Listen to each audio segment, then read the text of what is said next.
Hello everyone, मैं हूँ आपकी आर्मी फ्रेंड निशा। आज हम बात करने वाले हैं एक ऐसे इंसान के बारे में जो न सिर्फ बीटीएस का लीडर है बल्कि एक ऐसा इंसान है जिसका दिमाग और दिल दोनों गोल्ड के जैसे है। मैं बात कर रही हूँ किम नामजून, यानी हमारे आरएम की। मतलब रैप मॉन्स्टर से आरएम तक का सफ़र और फिर एक सिंपल कोरियन लड़के से पूरे दुनिया का इंस्पिरेशन बन जाना, यह कहानी कमाल की है। चलो स्टार्ट करते हैं वीडियो। अब हम बात करेंगे नामजून के बचपन के बारे में। जो नामजून का जन्म जो था वो 12 सितंबर 1994 को डोंगजक-गु, सोल में हुआ, लेकिन बचपन काफ़ी हद तक इल्सान में गुजारा। बचपन में वो बहुत ही पढ़ाकू टाइप बच्चे थे, मतलब स्कूल के टॉपर। उनका IQ 148 था। हाँ, वही जीनियस लेवल IQ। और सुनो, नामजून को बचपन में इंग्लिश बोलना नहीं आता था, पर उन्होंने फ्रेंड्स और टीवी शो देख देख के इंग्लिश सीख ली। मतलब नेटफ्लिक्स और चिल का असली फ़ायदा उन्होंने उठाया। वैसे उनकी फैमिली मिडिल क्लास थी। पापा IT फील्ड में थे, मम्मी रियल एस्टेट में। पेरेंट्स हमेशा पढ़ाई पे फोकस करते थे। म्यूज़िक को सीन बिल्कुल अलाउ नहीं था शुरू में, लेकिन नामजून को पोइट्री लिखने का शौक था। छोटे से ही वो पोएम्स लिखकर ऑनलाइन पोस्ट करते थे और फिर उससे रैप में कन्वर्ट करने लगे। 2007 से 9 के बीच में उन्होंने अंडरग्राउंड हिप हॉप में अपना नाम रंचरांदा रखा था। तब वो स्कूल के साथ साथ रैप बैटल्स में पार्टिसिपेट करते थे। आफ्टर दैट एक दिन उनका रैप स्लिप एक रैपर बिग डील एसना ने सुना और उन्होंने बिग हिट एंटरटेनमेंट को रिकमेंडेड किया। तब बिग हिट इतना बड़ा लेवल नहीं था, BTS को एग्जिट ही नहीं करता था। 2010 में नामजून ट्रेनी बन गए, पर सच बोलूं ट्रेनी लाइफ आसान नहीं थी। उनके पेरेंट्स बहुत अगेंस्ट थे। उनकी मम्मी तो उनका माइक तोड़ देती थी, पर नामजून चुप के प्रैक्टिस करते थे। BTS के शुरू के मेंबर चेंज होते रहे, पर नामजून फर्स्ट ऑफिशियल मेंबर बने। तब उनका स्टेज नाम था रैप मॉन्स्टर, जो लेटर उन्होंने शॉर्ट करके RM को कर दिया क्योंकि उनको लगा नाम थोड़ा अग्रेसिव लगता है। और 2013 में BTS का डेब्यू हुआ सॉन्ग नो मोर ड्रीम के साथ। लेकिन उस टाइम BTS के सीन टफ थे। उनका म्यूज़िक स्टाइल हिप हॉप था, जो मेन स्ट्रीम के पॉप से डिफरेंट था।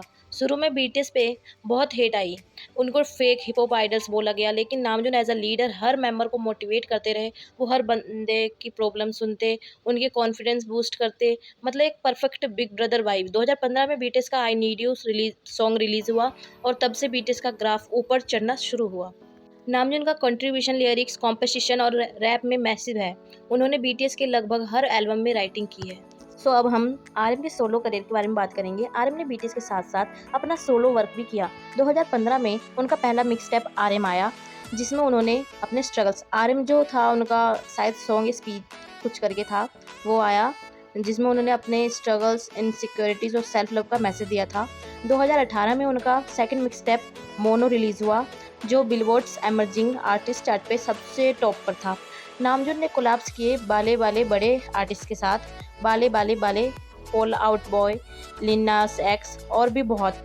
और 2018 में UN स्पीच में जब उन्होंने स्पीक योर सेल्फ कैंपेनियन का मैसेज दिया, उस दिन उनकी रिस्पेक्ट और बढ़ गई। मतलब पूरी दुनिया के यंग जनरेशन के लिए एक इंस्पिरेशन बन गए।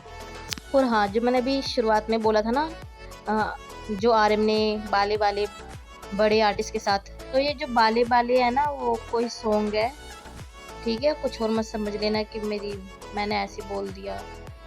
नेक्स्ट अब हम RM के पर्सनैलिटी और फन फैक्ट्स के बारे में बात करेंगे। नामजून को बुक्स का बहुत शौक है। उनकी लाइब्रेरी में हंड्रेड्स ऑफ बुक्स है, जो म्यूजियम ट्रिप्स पे जाते हैं, आर्ट्स कलेक्ट करते हैं और काफ़ी डीप थिंकर है, लेकिन साथ ही थोड़े क्लमसी भी है। BTS आर्मी को पक्का पता होगा ये कि नामजून को चीज़ें तोड़ने का मतलब रिकॉर्ड कर रखा उन्होंने। उनको गॉड ऑफ डिस्ट्रक्शन निकनेम भी मिला है। और उनकी हाइट 181 सेंटीमीटर, मतलब BTS में टॉलेस्ट मेंबर है वो। आप सबको पता है आर्मी कि RM को पोइट्स लिखना कितना पसंद है। उनको राइटिंग, रीडिंग, लिसनिंग का बहुत शौक है। तो उनके लिए कुछ लाइन बोलते हैं। एक लड़का जो कभी छुपकर पोएम्स लिखता था, आज पूरी दुनिया के दिलों में अपना नाम लिख चुका है। एक लीडर जो सिर्फ अपनी टीम को गाइड नहीं करता बल्कि हर एक का दोस्त बनकर साथ चलता है। नामजून, तुम सिर्फ एक आर्टिस्ट नहीं, तुम एक इमोशन हो। तुम्हारे शब्द हमारे लिए कंफर्ट बन गए हैं, तुम्हारी म्यूज़िक हमारे लिए थेरेपी बन गया है। और RM ने हमें सिखाया है कि अपने आप से प्यार करो, क्योंकि तुम जैसे हो वैसे ही परफेक्ट हो। तो आपको ये लाइन कैसी लगी RM के लिए? किम नामजन की स्टोरी हमें ये सिखाती है कि चाहे लोग तुम्हें कितना भी अंडरस्टिमेट करें या तुम्हारा पैशन को इग्नोर करें, अगर तुम अपने ड्रीम के लिए कमिटेड हो ना, तो एक दिन तुम दुनिया को इंस्पायर करोगे। From a shy Korean boy to a global leader, RM's prove की लीडरशिप ऑर्डर देने का नाम नहीं है, बल्कि अपनी टीम के साथ खड़े रहने का नाम है। तो आर्मी, आज के लिए बस इतना ही। कमेंट में बताओ कि तुम्हारा फेवरेट पार्ट कौन सा था, और अगली बार हम बीटीएस के और मेंबरों के बारे में बात करेंगे। मैंने पहले ही जंगकुक और वी की लाइफ स्टोरी अपलोड कर दी अपनी यूट्यूब चैनल पे। अब आरएम की स्टोरी अपलोड करूँगी, तो आप ये वीडियो देख के ज़रूर बताना कि आपको ये वीडियो अच्छी लगी या नहीं लगी।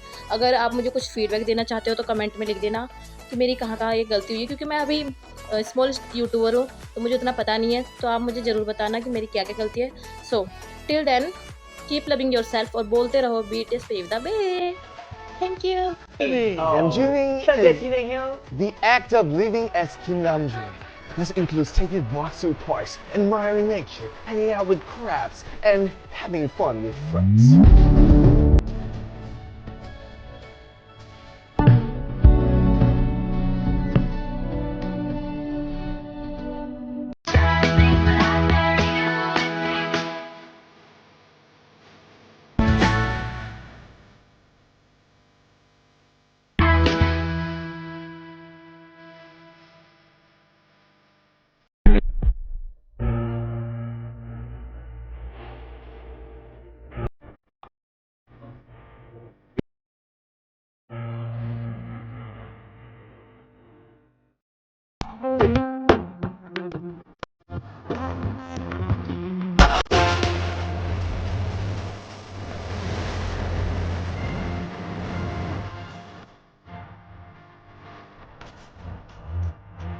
Mga kapatoy, parang